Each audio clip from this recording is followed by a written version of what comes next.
بہت وقت پہلے کی بات ہے، ایک خوشحال ریاست تھی امر گڑھ۔ وہاں کے بادشاہ ویر سین بہادر اور انصاف پسند تھے، اور ان کا وزیر چاکیادت نہایت عقل مند اور چالاک تھا۔ امر گڑھ کی رعایا خوشحال اور مطمئن تھی، مگر ان کی خوشیوں پر ایک دشمن کی بری نظر لگ چکی تھی۔ پڑوسی ریاست کا بادشاہ دریندر امر گڑھ کی ترقی اور اتحاد سے حسد کرتا تھا۔ ایک دن اس نے اچانک حملہ کر دیا اور جاسوسوں کی مدد سے دارالحکومت کو گھیر لیا۔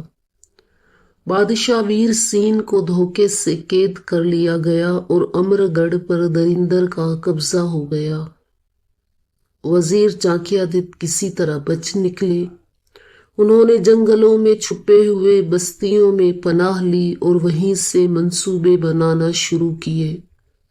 انہوں نے نہ صرف پرانے سپاہیوں کو اکٹھا کیا بلکہ عام رعایا کو بھی سمجھایا کہ ملک بادشاہ سے نہیں اس کے لوگوں سے بنتا ہے۔ جب عوام جاگ جائے تو کوئی دشمن تک نہیں رہ سکتا۔ چاکیادت نے رعایا کو تربیت دینا شروع کی۔ کسان، لوہار، کمہار، چرواہے سب نے جنگی ہنر سیکھا۔ ہر گاؤں ایک چھوٹی فوج بن گیا۔ کئی مہینوں تک خاموشی سے تیاری جاری رہی۔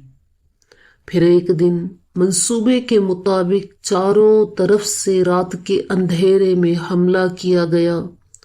وزیر اور عوام کی فوج نے دارالحکومت کو گھیر لیا۔ قلعے کے اندر کے وفادار سپاہیوں نے بھی بغاوت کر دی۔ آخر کار بادشاہ ویر سین کو رہا کروا لیا گیا اور دشمن دریندر کو قید کر کے اس کے اپنے ملک بھیج دیا گیا۔ جب بادشاہ دوبارہ تخت پر بیٹھے تو انہوں نے کہا، یہ فتح میری نہیں، میرے وزیر اور میری رعایا کی ہے کہ جس ملک کے لوگ متحد ہوں وہ کبھی ہارا نہیں کرتے۔